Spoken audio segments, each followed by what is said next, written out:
मैं सदफ इकबाल आपसे बिहार की बात करने आई हूँ। तो क्या मैं ये समझूं कि बिहार जनसुराज में मुस्लिम महिलाओं के लिए कोई जगह नहीं है? मुस्लिम की जब बात आती है तो मर्द तो पीछे है ही है। औरतों की बात की जाए तो वो एकदम नेग्लिजिबल है, एकदम शून्य मान के, जीरो मान के चलिए। कोई मुस्लिम महिला लीडर का एक नाम मुझे बता दीजिए। नहीं है। सफेद कुर्ता पजामा चढ़ाया और ने टोपी पहन करके नेतागिरी में कूद गए।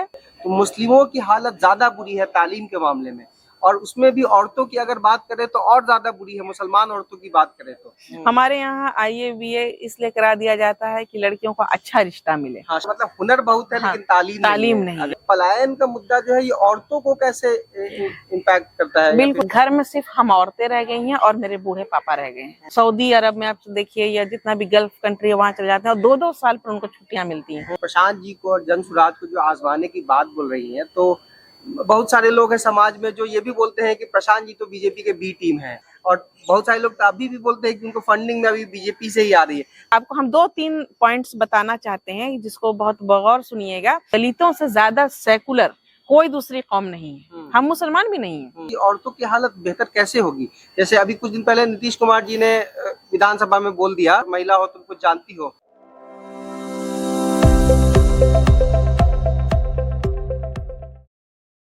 आप सभी को मेरा नमस्कार, आदाब, अस्सलाम वालेकुम। मेरा नाम शमसुल आरफिन है और आप देख रहे हैं जनसुराज टीवी उर्दू। सभी सामीन को मेरा सलाम, आदाब।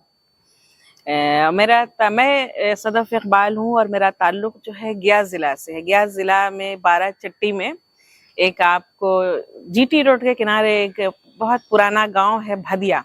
मैं वहाँ से रहने वाली हूँ, वहाँ से मेरा ताल्लुक है, वहाँ की रहने वाली हूँ।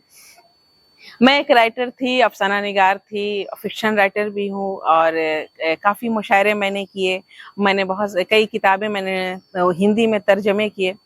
लेकिन 14 जुलाई की जो तारीख थी वो मेरी लाइफ का टर्निंग पॉइंट था, क्योंकि बहुत सारे पॉलिटिशियन मुझे जानते थे राइटिंग की वजह से कि चेहरा थी, एक नाम हूँ, लेकिन मैंने कभी सोचा नहीं था कि मैं बाज़ाब्ता पॉलिटिक्स में आऊँगी। 14 जुलाई के दिन हज भवन में मुसलमानों की एक बहुत बड़ी कॉन्फ्रेंस थी कि मुसलमानों के दरमियान लीडरशिप का जो गैप है उसको लेकर के, मुसलमानों का सियासी मंजरनामा, ये उन्वान था। उसको लेकर कॉन्फ्रेंस थी और पूरे बिहार से लगभग मिनिमम कम से कम हमको लगता है कि 7 से 8 हज़ार मुसलमान उस दिन वहाँ जमा थे। मेरे एक सहाफ़ी दोस्त हैं, सैयद शहबाज आलम, सहारा के एडिटर रह चुके हैं, तो वो उस प्रोग्राम में जा रहे थे। उन्होंने कहा कि अच्छा, मुझे दिलचस्पी रहती है, प्रशांत किशोर जी को भी सबको सुनती रहती हूँ, इनको फॉलो कर रही थी। प्रशांत जी को पहले से हाँ, बिल्कुल खूब। अरे कैसे नहीं जानूंगी, उनके डे 1 से जब पद यात्रा शुरू हुई है मैं उनको देख रही हूँ, उनके ख्यालात से मुतासिर थी और मुझे लगता था कि कुछ है इस इंसान में और ये तब्दील करना चाहते हैं बिहार को। तो मैंने सोचा कि चलो मुसलमानों की कॉन्फ्रेंस से चलते हैं। मैं गई और अगली सफ में मैं बैठी हुई थी और मैंने गौर किया कि सब लोग आए, तकरीरें की, बड़ी जोश खरोश से लोगों ने बातें की। मैंने गौर किया कि स्टेज पर 2 औरतें जो हैं, वहाँ 2 खातून बैठी हुई हैं और 5-6 खवातीन मेरे वो एकदम बिल्कुल किनारे में डबी से, हाँ, किनारे में डबी सहमी सी 4-5 औरतें सहमी हुई सी बैठी हुई है। नहीं, मैंने गौर किया कि 7,000, अगर कम से कम अगर 7,000 की भीड़ है तो कम से कम आपको 5%, 10% भी महिलाएं नहीं है। 1,000 तो 100, बिल्कुल 400-500 तो छोड़ी 100 में औरतें भी नहीं थी हॉल में। कुल मिला करके 8 औरतें थी, हम मुझ समेत। मैं तो सामने बैठी हुई थी। तो जब प्रशांत किशोर जी, अच्छा, मैंने और किसी को बोलने का मौका भी नहीं दिया गया। तो जब प्रशांत किशोर जी ने जब अपना भाषण जो है ख़त्म किया तो मैं खड़ी हो गई। लोगों ने बड़ी हैरत से मुझे देखा कि मुस्लिम मर्दों की इतना बड़ा जमावड़ा है, उसमें ये एक मुस्लिम औरत कौन खड़ी हो गई। मैंने खड़े होकर कहा कि मुझे एक आपसे सवाल करना है। उन्होंने मुझ तक माइक भिजवाया और मैंने सवाल किया कि मुझे ये, आप जो है मुस्लिम लीडरशिप की कमी है, आप इस गैप को खूब अच्छी तरह से समझ रहे हैं और इस गैप को भरने की कोशिश भी कर रहे हैं जिसके नतीजे में यहाँ इतनी बड़ी भीड़ जमा हुई है। लेकिन मुझे ये बताया जाए कि मुस्लिम महिला लीडरशिप का जो गैप है, गैप क्या बिल्कुल शून्य है, आप इस गैप को कैसे भरेंगे? इतनी बड़ी भीड़ में इतने लोगों ने अपनी बात कही, लेकिन किसी मुस्लिम महिला ने माइक पर आकर के ये नहीं बताया कि वो जनसुराज के बारे में क्या सोचती है, बिहार के पॉलिटिक्स के बारे में क्या सोचती है, अपने और अपने बच्चे के फ्यूचर के बारे में क्या सोचती है। ये बात जो है, ये उसको तो रखने की जो है मोहलत नहीं दी गई। तो क्या मैं ये समझूं कि बिहार जनसुराज में मुस्लिम महिलाओं के लिए कोई जगह नहीं है? बस ये सर ने मेरे सवाल को सुना और बोले कि इसका जवाब तो ऑर्गेनाइजर ही दे सकते हैं। बात भी सही थी कि जिन्होंने प्रोग्राम ऑर्गेनाइज किया था तो उनकी जिम्मेदारी थी। और समाज में अगर असल में देखा जाए तो समाज में वैसी महिलाओं की कमी भी है जो सच में खुद से सामने आ रही है। बिल्कुल, हम लोगों को खोजने में भी दिक्कत होता है कि किनको वहां पे बैठाया जाए, किनको बोलने का मौका दिया जाए। उसके बाद क्या हुआ कि अच्छा पूरे हॉल में जो है वो शोर जो है बर्पा हो गया कि वाकई बात सही है, इनकी किसी औरत को क्यों नहीं बुलाया गया, किसी को बोलना चाहिए था, ये बिल्कुल दुरुस्त कह रही हैं। तो और भीड़ जो है मेरे चारों तरफ एकदम इकट्ठा हो गई। उसके बाद मुनाजिर हसन साहब जो एक्स मिनिस्टर रह चुके हैं, उन्होंने मुझे बुलाया, स्टेज पर बैठे हुए थे और कहा, प्रशांत जी निकल गए थे तो उन्होंने कहा कि आपको जो है कल प्रशांत जी से मिलना है। हम कहा जी बेहतर, मैं मुलाकात कर लूंगी। मैं घर आई तो मेरे पास जो है यहाँ के जो प्रवक्ता थे संजय ठाकुर जी, उनका फोन आया कि आपको कल शेखपुरा हाउस में प्रशांत जी से मुलाकात करनी है। हमें गई, दूसरे दिन गई और उसका काफी भीड़ थी। वहाँ श्रेयसी थी, एकदम बिल्कुल रहमत के फरिश्ते की तरह आई और हमको जो है उन्होंने मुलाकात करवाया। श्रेयसी दी हमारे साथ पिछले 2 साल से पदयात्रा में चल रही है। हाँ बिल्कुल, माशाल्लाह, बहुत अब तो काफी उनसे जो है लगाव हो गया है हमको।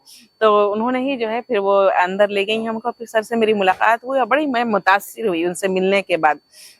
उन्होंने कहा कि आप भी जुड़िए और जो आप हो सकेगा हम करेंगे, और हम तो चाहते ही हैं कि मुस्लिम औरतों की लीडरशिप सामने आए और जितना से ज्यादा हो इनकी भागीदारी हो, मुस्लिम औरतों की और मुस्लिम मर्दों की भी भागीदारी हो, जो कि लीडरशिप में बहुत कमी है।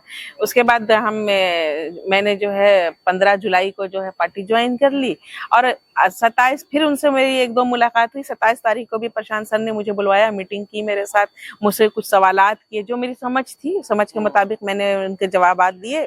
और फिर 28 तारीख को मैंने देखा कि हॉल में फंक्शन था गांधी सभागार में, बापू सभागार में, और वहाँ जो है मेरे नाम का सबके लिस्ट का ऐलान हो रहा था। जो संविधान आइन बनाने वाली जो कमेटी है उसमें मैंने देखा कि मेरा नाम है। मैं बड़ी हैरान हो गई। आप वहाँ पे प्रेजेंट थी? हाँ बिल्कुल, मैं थी। मैं अपने जो है वो भीड़ में बैठी हुई थी, आम लोगों की तरह बैठी हुई थी, कहीं पीछे बैठी हुई थी। कैसा लगा आपको? अरे नाम देख के मैं एकदम, पहले तो मुझे मेरी कैफियत वो थी कि क्या बताएं हम, मुझे तो मैं सोचा कि किसी और सदफ का नाम लिया जा रहा है। सर ने ये बोला भी था कि आप में से कुछ लोग बहुत चौंक जाएंगे क्योंकि उनसे भीड़ दिखेगा कि भीड़ में से भी लोगों का नाम। तो मैं नौजवानों को जो पॉलिटिक्स करना चाहते हैं, जो जनसुराज से जुड़ना चाहते हैं, मैं उनको ये कहना चाहती हूँ कि आपके लिए समझिए कि मैं एक जिंदा मिसाल आपके सामने खड़ी हूँ कि मुझे जो है भीड़ में से प्रशांत सर ने भीड़ में से चुन करके निकाला है और आगे बढ़ाया है। और मैं बताऊं कि अब जो है मुझे एक नई जिम्मेदारी दी गई है कि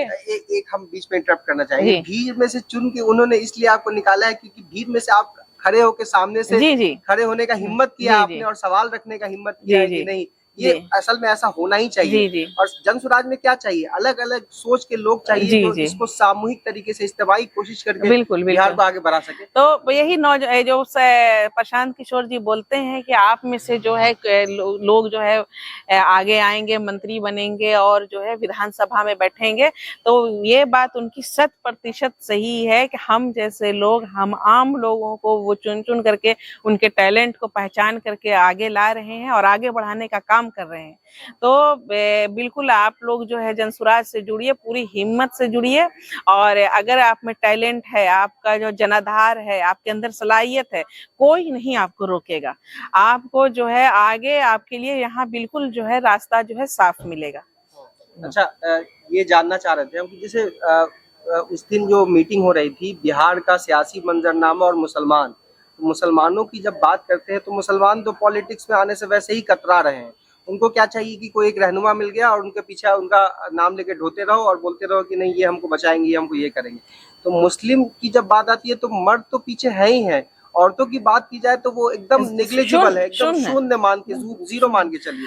तो कुछ कुछ ही महिला है जो सच में आप अपनी बातों को रख पाती है, जबकि ऐसा नहीं है कि एक बात मैं बीच में माफ करूंगी, बोल रही हूँ कि आप बिहार के ही स्तर पे नहीं, पूरे आप हिंदुस्तान की सतह पर भी देखिए तो आप एक नाम मुझे बता दीजिए कोई बड़ी महिला लीडर का, कोई मुस्लिम महिला लीडर का एक नाम मुझे बता दीजिए। नहीं है, नहीं है। और यही चीज जो है प्रशांत किशोर जी जो है टैलेंट को तलाश कर रहे हैं और मुसलमानों के अंदर उनका लीडर पैदा करने की कोशिश कर रहे हैं। एकदम मुस्लिम महिलाओं को, देखिए मुस्लिम महिलाएं तो जीरो है ही, औरतों को तो बिल्कुल सामने आना चाहिए। मसला देखिए ये है कि इसमें किसी में पॉलिटिकल पार्टी का कोई कसूर नहीं है, किसी नेता का कोई कसूर नहीं है, किसी कानून का कोई कसूर नहीं है कि हम मुस्लिम महिलाएं इतनी पीछे हैं, सामने नहीं आती हैं। ये हमारा जो अपना समाजी ताना बाना है और जो हमारी जो अपनी मुस्लिम कम्युनिटी की जो संरचना है, जो सामाजिक संरचना है, उसका कसूर है कि हमारी जो औरतें जो है, ऐसा नहीं है कि मुस्लिम औरतें दूसरे समाज की औरतों से कम टैलेंट हैं, उनके अंदर बहुत ज्यादा टैलेंटेड औरतें हैं और वो बिल्कुल जो है अगर उन्हें मौका दिया जाए तो वो कामयाबी के झंडे गाड़ेंगी। लेकिन क्या है कि उनको चारदीवारी से बाहर निकलने में ही जो है एक लंबी जंग का सामना करना पड़ता है और वो जो है बहुत ज्यादातर औरतें वो जंग नहीं कर पाती, हार जाती हैं। कुछ मेरे जैसी होती हैं। तो लोग ऐसा बोलते हैं कि मतलब वहां पे ऐसे ही लोग जाते हैं जो शुरू से बेईमान हो, शुरू से ये हो। तो आपको क्या लगता है कि ये जो है धारणा ये लोगों के बीच में बना दी गई ऐसे लोगों की कि अच्छे लोग ना आ पाए, या फिर मतलब अच्छे लोग नहीं आ रहे हैं इसलिए ये धारणा बनी? मतलब नहीं, देखिए ये क्या है कि लालू जी का जब राज था तो लालू जी जो है बहुत सारे क्रिमिनल्स से जो है मदद लिया करते थे और उनको सपोर्ट, सियासी सपोर्ट उनको मिला करता था। तो क्रिमिनल्स ने जब सोचा कि हमारे जरिए बूथ लूट करके जब जो है किसी दूसरे को बनाते हैं तो क्यों नहीं हम लोग जो है नेतागिरी में उतर जाएं, ज्यादा फायदा होगा, दोहरा फायदा होगा। तो उन लोगों ने जो है सफेद कुर्ता पजामा चढ़ाया और टोपी पहन करके नेतागिरी में कूद गए और उसके बाद कई जो है बड़े बड़े क्रिमिनल्स बड़े बड़े ओहदे पर रहे, मिनिस्टर बने। तो ये रिवायत लालू जी ने डाली है। अच्छा, मतलब वहां से जंगल राज शुरू हुआ और वो आज तक जो है नीतीश कुमार भी इसको नहीं रोक पाए और बहुत सारे जो है उनके इसमें ऐसे लोग हैं कि जो क्रिमिनल हैं, जिनका क्रिमिनल बैकग्राउंड रहा है, जिनके ऊपर मुकदमा कई मुकदमे हैं। लोग ऐसे ही मानते हैं कि जो क्रिमिनल है, जिनके पास बहुत पैसा है, वही पॉलिटिक्स में यही चीज प्रशांत किशोर जी जो है गलत साबित करना चाहते हैं कि एक आम आदमी को जिसके अंदर सलाहियत है पॉलिटिक्स करने की, जो एक अच्छा पॉलिटिशियन बन सकता है, उसको जनसुराज सपोर्ट करेगा और वो जो है आगे निकल करके वो एक बड़ा पॉलिटिशियन बनेगा। इसकी एक अभी की मिसाल ले लीजिए, आफाक साहब जो अभी MLC बने, वो एक आम टीचर थे, कहाँ उनके अंदर सलाहियत थी कि वो इलेक्शन लड़ पाते। और प्रशांत किशोर जी ने उनको पहचाना, उनकी सलाहियत को पहचाना और उनको जीत दिला करके जो है एक मिसाल कायम की है। अच्छा, ये तालीम की अहमियत आपको, जैसे अगर तालीम की बात की जाए तो मुस्लिम कम्युनिटी में बहुत सारे लोग ऐसे हैं जिनको तालीम की उतनी अहमियत समझ में नहीं आती है या फिर शायद उस पर उतना ज़्यादा फोकस नहीं करते हैं। वो शुरू से इस चीज़ में रहते हैं कि पढ़ लिख के क्या करेगा। या फिर आपको ये बात समझ में आती होगी कि अगर किसी और कम्युनिटी की बात की जाए और मुस्लिम कम्युनिटी की बात की जाए तो मुस्लिमों की हालत ज़्यादा बुरी है तालीम के मामले में, और उसमें भी औरतों की अगर बात करें तो और ज़्यादा बुरी है, मुसलमान औरतों की बात करें तो आपको क्या लगता है कि ये तालीम की अहमियत लोगों को समझ में नहीं आती है या फिर तालीम पाने से क्या होगा? देखिए क्या है कि कोई भी समाज में अगर तालीम की कमी है तो वो जो है आगे उसको बढ़ने में, तरक्की करने में बहुत मुश्किल का, दिक्कत का सामना होता है। बगैर एजुकेशन के लोग समाज तरक्की नहीं कर सकता है। लेकिन मुसलमानों के अंदर तालीम की जो कमी है तो इसकी कई वजूहात हैं। पहला कि वो इस कदर जो है गुर्बत की हालत में जीते हैं, इतनी ज़्यादा गरीबी है इनके अंदर कि वो बच्चा थोड़ा सा बड़ा हुआ, किसी मैकेनिक की दुकान पर रख दिया, किसी दर्जी की दुकान पर रख दिया, आपको हर छोटा काम करने वाला मुसलमान नजर आएगा।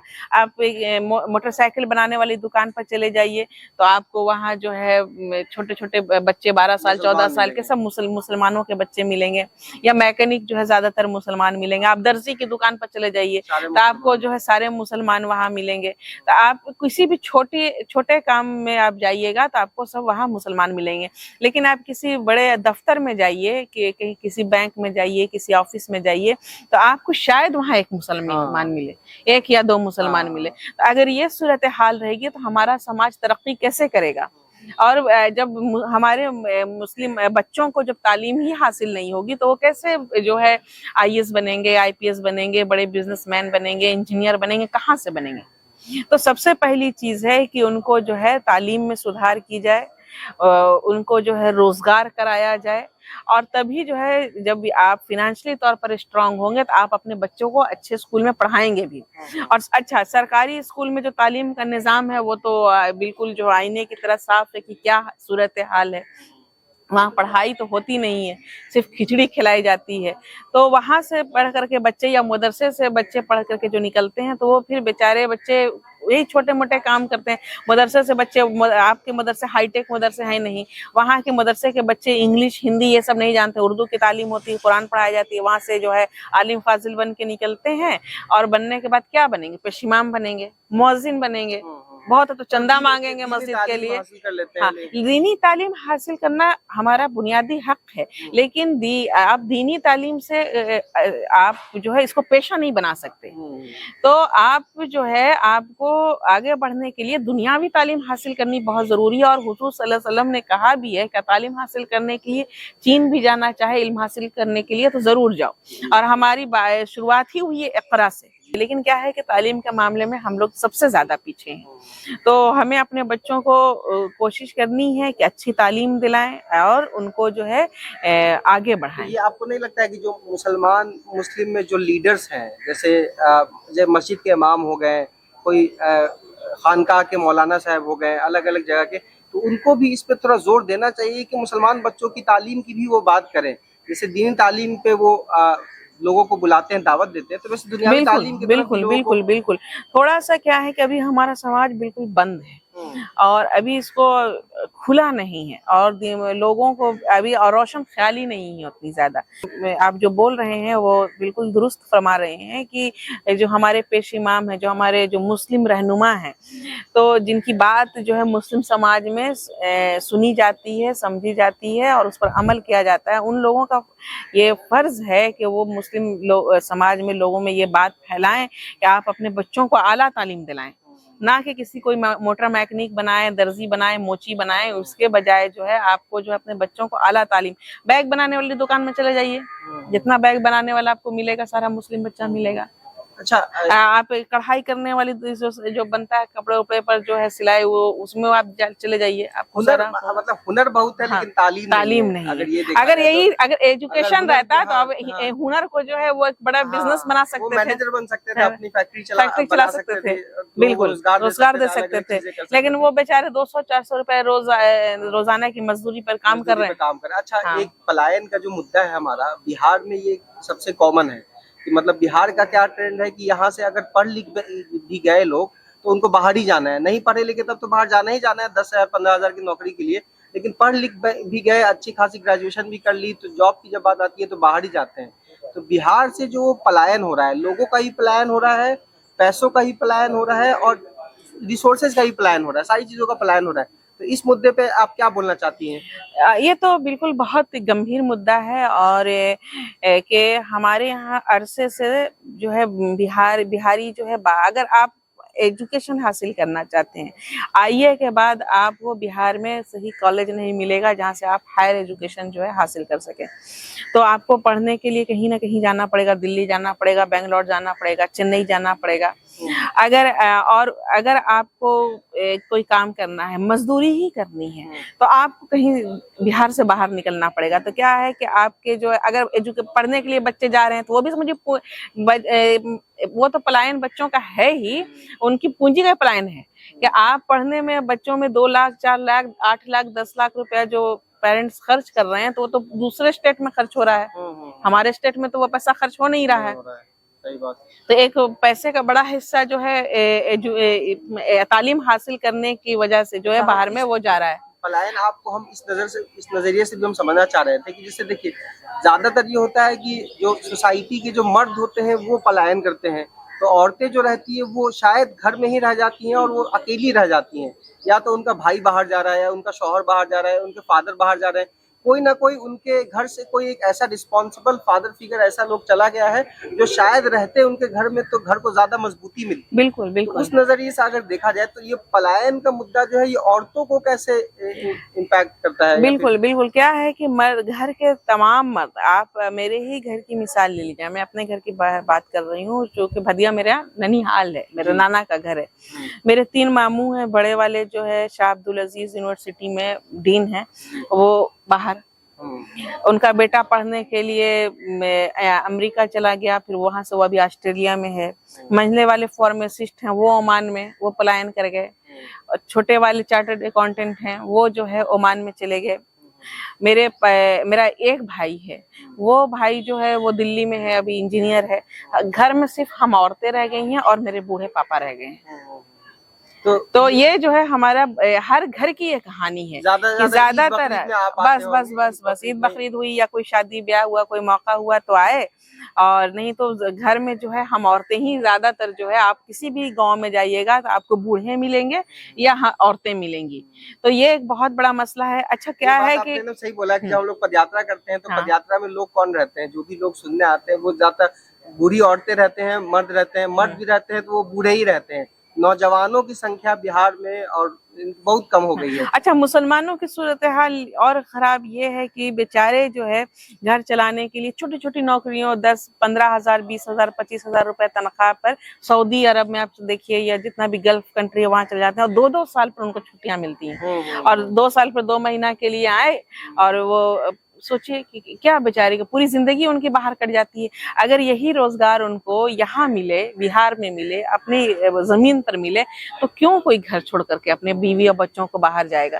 वो बेचारे बच्चों के घर के चलाने के लिए, बच्चों के मुस्तकबिल संवारने के लिए बाहर में जो है समझिए कि जेल काट रहे हैं।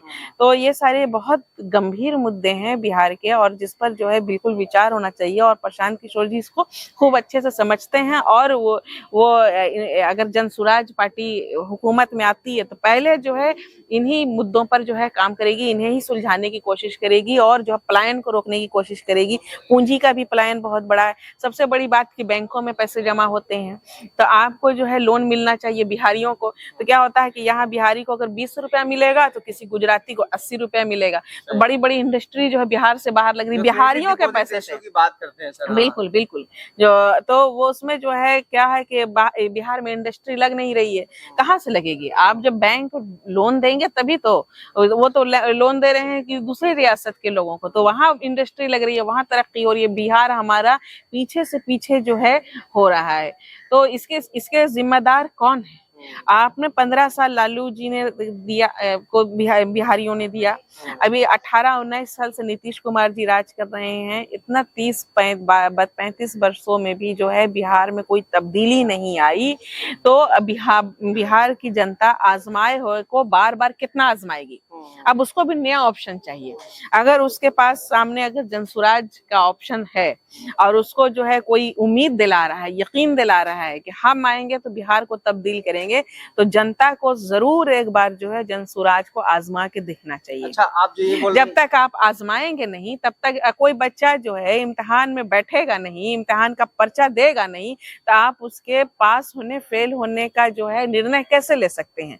तो पहले आप उन्हें एक बार सत्ता तो दीजिए, उसके बाद आप देखिए कि क्या सूरत हाल होती है, कितना वो बिहार को आगे ले जाते हैं। उसके बाद आप निर्णय दीजिएगा कि ये जो है ये पार्टी सही है, ये लोग जनसुराजी जो है, जितने भी जनसुराजियों की जो विचारधारा है, जो इनका काम है, वो सही है या गलत है। अच्छा, आप प्रशांत जी को और जनसुराज को जो आजमाने की बात बोल रही हैं, तो बहुत सारे लोग हैं समाज में जो ये भी बोलते हैं कि प्रशांत जी तो बीजेपी के बी टीम है, या फिर उन्होंने मोदी जी को जिताया है, 2014 में भी उनके लिए काम किया, 2012 में भी काम किया, और बहुत सारे लोग तो अभी भी बोलते हैं कि उनको फंडिंग में अभी बीजेपी से ही आ रही है। तो ये जो आप आजमाने की बात कर रही हैं, तो मुसलमान जो है वो इससे जो डर रहा है, तो आप इसके लिए क्या मतलब सबसे पहले तो आप ये बताइए कि आप इसके बारे में क्या सोचती हैं? आप जन स्वराज में आई, आप चाहती तो अलग अलग पार्टियों में भी जाके वहाँ पे अलग अलग अच्छी पोस्ट पे रह सकती थी।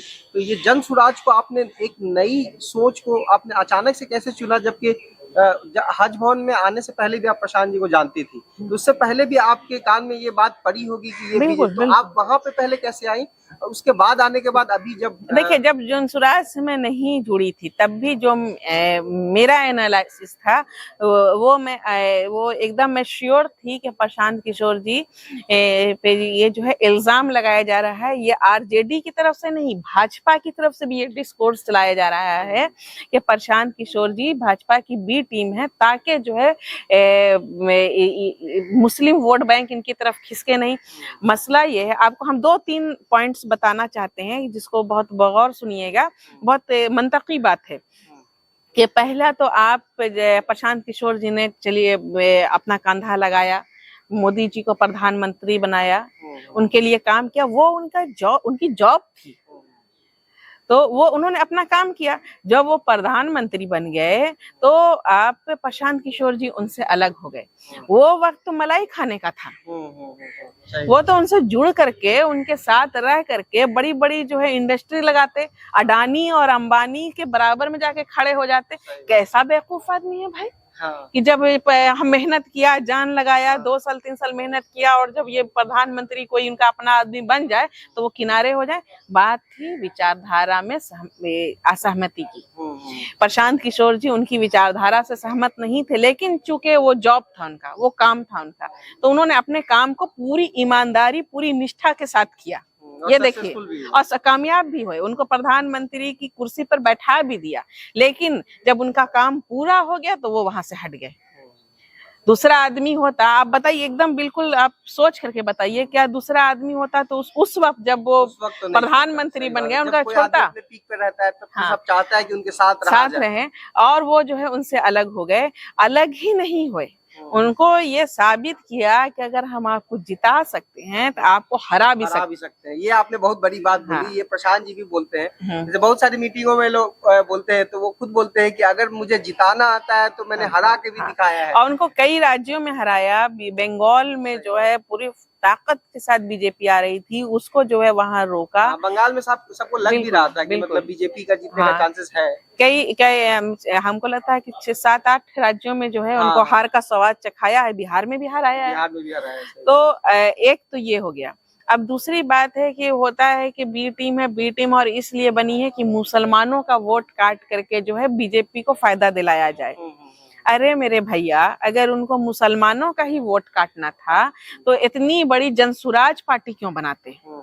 गांव गांव इतना 2 साल तक पैदल क्यों चलते? गली गली मोहल्ले मोहल्ले पैदल चल के इतना खून पसीना, इतनी मेहनत क्यों करते? इतना रिसोर्सेस क्यों लगाते? और तमाम लोगों को लेकर के साथ चलने की बात क्यों करते? उनके लिए तो सबसे आसान टास्क था कि पूरे बिहार में एक बड़ी मुस्लिम पार्टी लॉन्च कर दी जाती, बिहार की। अब अगर बिहार की पार्टी होती, यहाँ की जमीन की पार्टी होती, और किसी दाढ़ी टोपी वाले नूरानी चेहरे वाले को जो है अध्यक्ष बना करके अब पीछे से जैसे कोई चेहरे को, हाँ, और किसी को, और इनकी जो है कंपनी पीछे से उसका सपोर्ट करती, तो आप यकीन मानिए कि अगर यहाँ बिहार के मुसलमानों को अपनी एक बड़े लेवल पर अगर कोई पार्टी लगता कि पूरे बड़ी पार्टी तैयार हो रही है, तो तमाम मुसलमान अल्लाहू का नारा लगा करके एक गोल बंद हो जाते, और गोल बंद होने के बाद सीधा फायदा बीजेपी को पहुंचता। लेकिन इतने आसान टास्क को करने के बजाय प्रशांत जी ने मुश्किल टास्क चुना है, और एक जो है जनसुराज की नींव डाली है, और इतनी मेहनत कर रहे हैं, जान लगा रहे हैं। किस लिए? ये मुसलमान को तोड़ने के लिए नहीं है। ये मुसलमानों के अंदर बहुत बड़ी गलतफहमी है जो उन्हें दूर कर लेनी चाहिए। वो बिहार को सुधारना चाहते हैं, वो बिहार के बेटा हैं, वो अपने प्रदेश को आगे देखना चाहते हैं। हिंदुस्तान के जो बेहतरीन जो 2-4 रियासतें हैं जो जहाँ तरक्की हो चुकी है, केरला जैसी रियासत जो है तरक्की याफ्ता रियासत बनाना चाहते हैं। अब तीसरी बात कि बीजेपी की परेशानी क्या है? बीजेपी की परेशानी ये है कि उसका कोर वोट खिसक रहा है। दलित जो है बड़ी संख्या में रहते हैं बिहार में, और ज्यादातर दलितों की आबादी जो है गांव में रहती है। अच्छा, आप एक बात गौर कीजिएगा, ये बिल्कुल मैं फैक्ट बता रही हूँ कि दलितों से ज्यादा सेकुलर कोई दूसरी कौम नहीं है। हम मुसलमान भी नहीं है, हम भी उतने सेकुलर नहीं है जितनी कौम दलित सेकुलर है, क्योंकि उनकी जितनी तालमेल जितना जो है हिंदू समाज के साथ है, उतनी ही उनकी दोस्ती मुसलमानों के यहाँ भी है। और कोई जो है भेदभाव उनके मुस्लिम और हिंदू में वो नहीं करते थे, अरसे तक नहीं करते थे। लेकिन आरएसएस ने मेहनत करके 20 सालों की मेहनत, 20-25 सालों की मेहनत करके दलितों के ऊपर भगवा रंग जो है पेंट करने की कोशिश की है, जिसके नतीजे में आधा 50% जो है दलित वोट बीजेपी की तरफ शिफ्ट हो गया था, जो उसको मजबूत करता था। लेकिन क्या है कि प्रशांत किशोर जी जब गांव-गांव घूम रहे हैं, इनकी बातों से रोजगार की बात कर रहे हैं, शिक्षा की बात कर रहे हैं, और जो जमीनी मुद्दे हैं, जो जमीनी मसाइल हैं उस पर बात कर रहे हैं, तो उससे जो है एक और क्या है कि पहला अध्यक्ष जो है दलित को बनाने की जब बात है, तो अब दलितों को जो है प्रशांत किशोर जी के अंदर अपना मसीहा नजर आ रहा है। और वो जो पेंट जो किया था, भगवा रंग जो चढ़ाया था आरएसएस ने बड़ी मेहनत से, वो जो है वो छूट गया है, लगभग छूट गया है।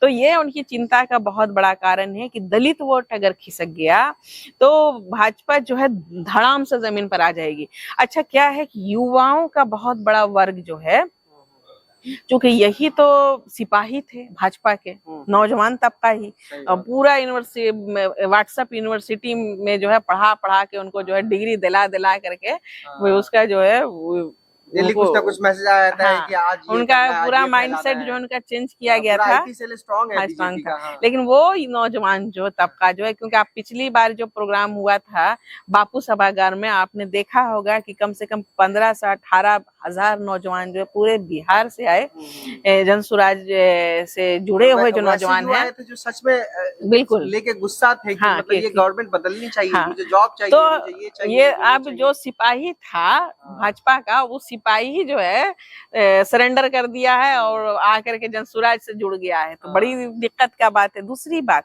कि इंटेलेक्चुअल तबका जो है, जो पढ़े लिखे लोगों का वर्ग है, जो भाजपा के एकदम कोर कट्टर समर्थक थे, वो पढ़ा लिखा तबका जो है वो भी जो है कहीं ना कहीं प्रशांत किशोर जी की तरफ झुकने लगा है। क्योंकि अब वो लोगों को समझ में आ रहा है कि कोई अब जाहिल जो है हम लोगों को ऊपर राज करे, इससे बेहतर है कि किसी पढ़े लिखे इंटेलेक्चुअल आदमी के हाथ में बिहार की सत्ता दी जाए, ताकि वो बिहार की तरक्की हो। तो ये अच्छा, अब ये सारी बातों को लेकर के इनका जो विचारधारा है, एकता का विचारधारा है, सभी समाज को साथ लेके चलने की विचारधारा है, सभी की तरक्की की बात है, कोई किसी एक कौम की तरक्की की बात नहीं है, किसी एक जाति के पर आधारित ये तो पार्टी है नहीं, तो सभी को लेके चलने की बात है। तो क्या है कि जो आरएसएस और बीजेपी की जो अपनी विचारधारा है, जो कट्टरता है, वो अपना जो है वो कार्ड जो है, हिंदू कार्ड जो है वो खेल नहीं पाएंगे।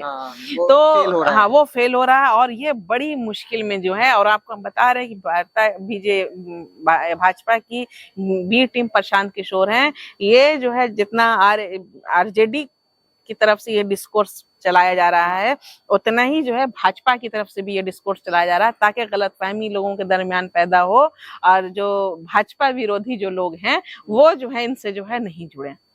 ये मेरा अपना एनालिसिस है। अच्छा, इतनी बातें हो गई बिहार से रिलेटेड, पलायन की बात हो गई,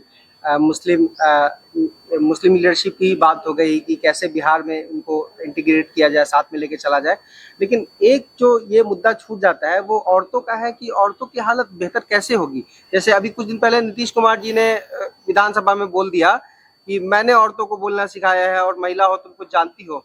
तो महिलाओं को जब अगर आगे लेके चलने की बात है, साथ लेके चलने की बात है, तो वो क्या कमी है जो महिलाओं को खुद से एड्रेस करना पड़ेगा, या फिर वो क्या कमी है जो सरकार को महिलाओं को देना पड़ेगा तब जाके वो आगे आएंगी। मतलब ये कैसे होगा? सरकार को ही कुछ करके उनको लेके आगे आना पड़ेगा, या फिर महिलाओं को खुद से आगे आने का कुछ आपको उम्मीद दिखता है? देखिए, दोनों महिलाएं पीछे हैं इस बात से, तो आप बिल्कुल। और जो नीतीश कुमार जी कहते हैं कि हम महिलाओं के मसीहा हैं, औरतों के लिए बहुत काम किया, वो सब आई वाश है। आपने सुना होगा ये हाँ वाला बिल्कुल, विधानसभा? खूब मैंने उस पर जो है बात भी अपनी रखी अच्छा है। अच्छा अच्छा। तो आप सदफ इकबाल ऑफिशियल इस पर जाइएगा, चैनल पर जाइएगा। मैंने जी जो जी है एक छोटा सा चैनल बनाया है, वहाँ जी। अपनी बात मैं अपने मन की बात बात रखते हैं। कहती हूँ, अपनी बात जो मुझे समझ में आता है ये वो मैं बहुत अच्छी कहती हूँ। बात है कि आपने बेबाकी से इतनी जी बात रख सकती हैं। इसी इसी क्वालिटी को देख के प्रशांत जी ने आपको उसमें जी उसमें ये किया है, जो संविधान बन रहा है उस वाले लिस्ट में आपको शामिल किया है। जी तो जी ये बहुत जरूरी है। जब तक हम अपने हक के लिए खुद नहीं बोलेंगे, मेरे हक के लिए कोई दूसरा कब तक बोलेगा? बिल्कुल और बिल्कुल अगर वो बोलेगा भी तो वो मेरी सारी बातों को कैसे समझ बिल्कुल पाएगा कि मेरी सच में बिल्कुल क्या क्या इश्यूज है? बिल्कुल तो ये जरूरी है कि आप अपने बात को रखें। इसलिए बिल्कुल। हम जानना चाह रहे हैं कि ये औरतें कब आएंगी आगे सोसाइटी में, और मुस्लिम औरतों की खास तौर की बात की जाए। देखिए 2-3 चीजें, एक तो औरतों को तालीम याफ्ता, आला तालीम याफ्ता बनाया जाए। हमारे यहाँ आईए बीए इसलिए करा दिया जाता है कि लड़कियों को अच्छा रिश्ता मिले, हाँ, शादी हो जाए बस। शादी हो जाए, इसलिए कि नहीं लड़की पढ़ाया बोले जाता कि है। हाँ, लड़की हाँ, पढ़ी लिखी पढ़ी है, लिखी बस है। इतना ही करवाना है हमको। और इसलिए पढ़ाई तालीम नहीं दिलाई जाती कि मेरी बेटी अपने पैर पर खड़ी हो, अपना कमाए। तो सबसे बड़ी चीज है कि आप हमारी बच्चियों को जो है तालीम हासिल करनी होगी, आला तालीम हासिल करनी होगी, अपने पैर पर खड़ा होना पड़ेगा ताकि वो अपना डिसीजन ले सके। जब तक आपके पास आप फिनेंशियली मजबूत नहीं होते तो आप डिसीजन मेकर नहीं होते।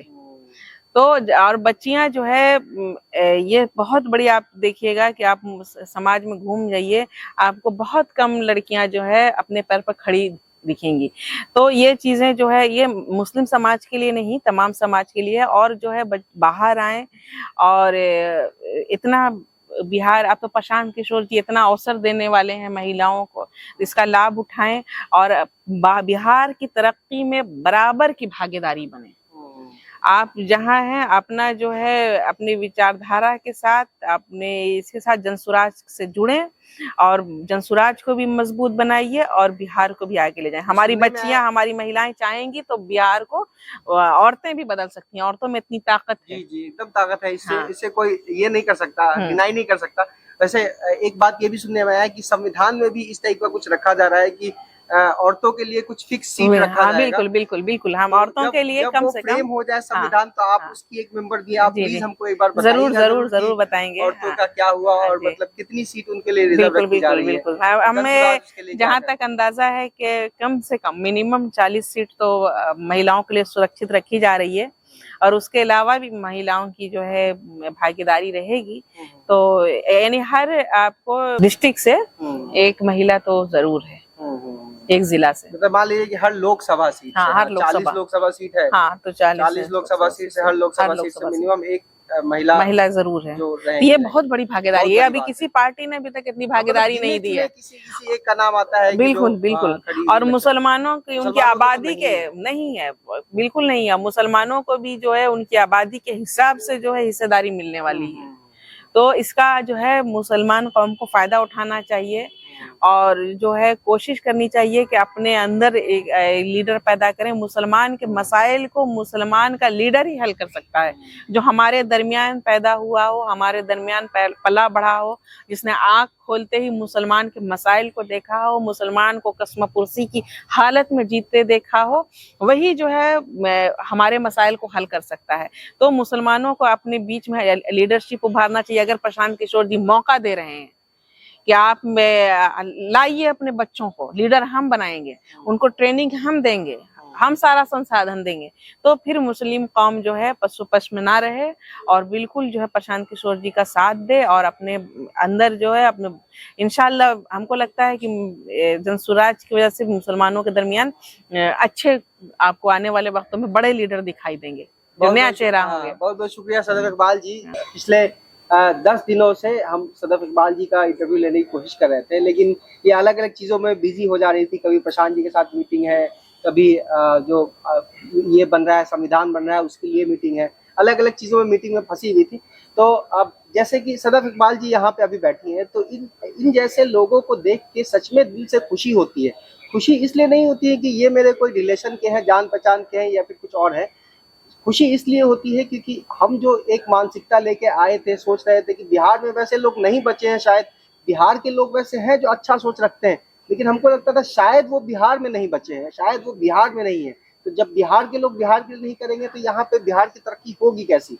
लेकिन पिछले 1 साल 1.5 साल से जब से हम जनसुराज से जुड़े हुए हैं, तो ये धीरे धीरे करके गलतफहमी दूर होती जा रही है और वैसे सारे लोग एक जगह आके जन स्वराज में जुड़ रहे हैं। और जो प्रशांत जी बोलते हैं सही लोग, सही सोच, सामूहिक प्रयास, मतलब इज्तिमाई कोशिश, तो वो इज्तिमाई कोशिश जन स्वराज सबके साथ मिलजुल के, वैसे लोगों के साथ मिलजुल के कर रहा है। बहुत बहुत शुक्रिया सदफ इकबाल जी आपका यहाँ आने के लिए। और इंशाल्लाह हम लोग फिर से एक बार बात करेंगे, संविधान बन जाएगी, जरूर जरूर बात करेंगे।